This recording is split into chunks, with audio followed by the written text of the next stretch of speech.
بر زمین افتاد شمشیرت، ولی چون جنگ بود بر تو میشد زخم ها زد، بر منم ماننگ بود. با خودم گفتم بگیرم دست یا جان تو را، اختلاف حرف دل با عقل 100 فرسنگ. گرچه دستت را گرفتم باز هم قانع نشد، تا نبخشیدم تو را دل همچنان دلتنگ بود.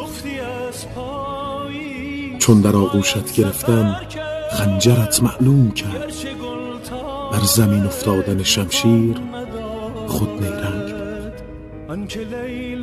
در دلم آینه‌ای دارم که میگوید به آه، در جهان سنگ دلها کاش میشد سنگ.